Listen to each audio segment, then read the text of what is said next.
कृपया कहानी को पूरी सुने। कहानी अच्छी लगे तो लाइक एंड सब्सक्राइब जरूर करें। एक तो ये देखने में इतनी बदसूरत है, ऊपर से बांझ है। जाने कौन सी घड़ी में करण इस मनहूस को ब्याह कर इस घर में लाया था।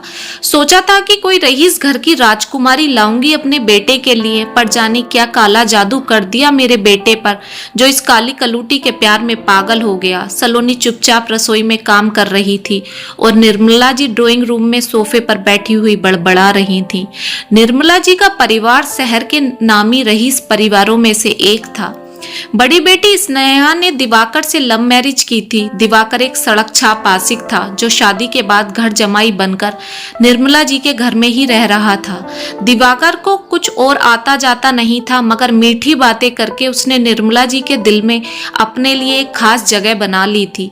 निर्मला जी के पति जानकी प्रसाद जी को दिवाकर ज्यादा पसंद नहीं था, लेकिन जब बेटी शादी करके घर ले आई तो दामाद को धक्के देकर बाहर भी तो नहीं निकाला जा सकता था। जानकी प्रसाद जी का बेटा करण अपने साथ पढ़ने वाली सलोनी से शादी करके घर ले आया, जो निर्मला जी ने सारे घर को सर पर उठा लिया। मगर वही काम पहले बेटी भी कर चुकी थी, इसलिए सलोनी को उन्हें बहू का दर्जा देना पड़ा। मगर निर्मला जी को सलोनी फूटी आंख भी नहीं भाती थी, पर जानकी प्रसाद जी अपनी बहू को बहुत अधिक सम्मान और प्यार करते थे। शादी के 4 साल बाद भी स्नेहा बच्चा करना नहीं चाहती थी, क्योंकि उसे अभी अपनी जिंदगी के मजे लेने थे। लेकिन निर्मला जी ने सलोनी पर 1 साल में ही बच्चे का दबाव बनाना शुरू कर दिया। करण और सलोनी की लाख कोशिशों के बाद भी सलोनी को गर्भ नहीं ठहर रहा था। डॉक्टर को दिखाने पर दोनों की रिपोर्ट सामान्य आती, लेकिन निर्मला जी को तो इसमें सारी गलती सलोनी की ही नजर आती। इस कान सुन या इस कान सुन, अगर 1 साल में तुझे बालक ना हुआ तो मैं मेरे बेटे की दूसरी शादी करूंगी।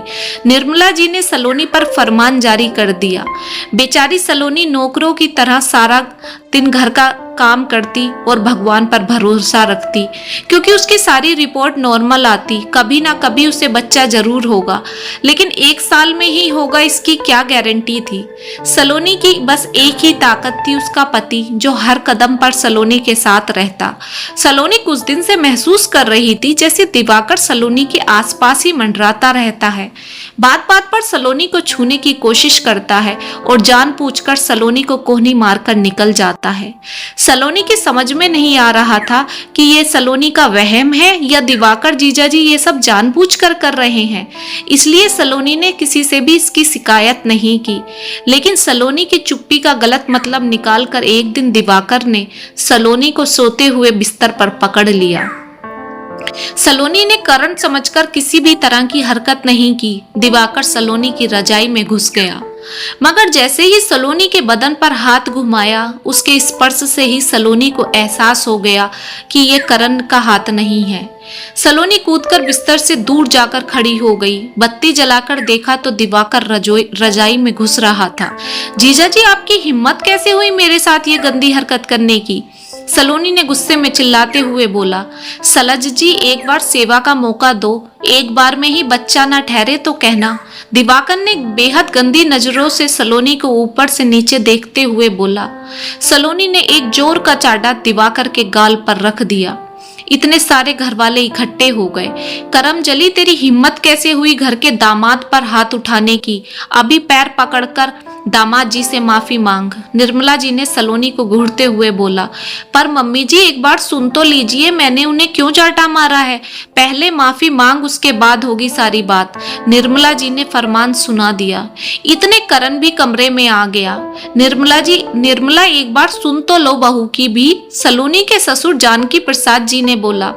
सलोनी ने सारा माजरा सबको सुना दिया।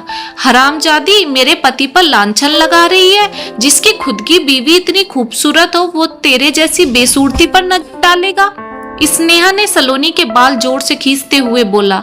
दीदी, मेरी बात पर यकीन कीजिए, जीजाजी ने मेरे साथ गंदी हरकत की है। खबरदार स्नेहा, जो मेरी पत्नी को छुआ भी तो मैं सब कुछ बर्दाश्त कर सकता हूँ, मगर मेरी पत्नी की इज्जत पर कोई हाथ डाले ये मुझे मंजूर नहीं।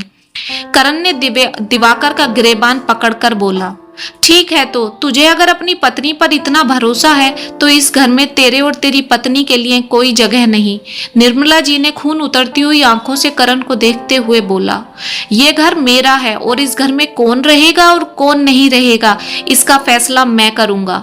जानकी प्रसाद जी ने निर्मला जी की तरफ देखते हुए बोला, इस घर पर सिर्फ सलोनी का अधिकार है। दिवाकर और स्नेहा को यह घर छोड़कर जाना पड़ेगा। आगे से मैं अपनी बहू की इज्जत को खतरे में नहीं डालना चाहता। बहुत दिन हो गए मुफ्त की रोटियां तोड़ ली, अब कुछ काम करके भी खाना सीख लो। जानकी प्रसाद जी ने दिवाकर की तरफ देखते हुए बोला। निर्मला जी कुछ बोलना चाहती थी मगर जानकी प्रसाद जी ने हाथ उठाकर उन्हें चुप कर दिया। दिवाकर और स्नेहा को घर छोड़कर जाना पड़ा। कुछ ही दिन बाद सलोनी का पैर भारी हो गया, जिससे निर्मला जी के मन में भी सलोनी को लेकर थोड़ी सी जगह बननी शुरू हो गई।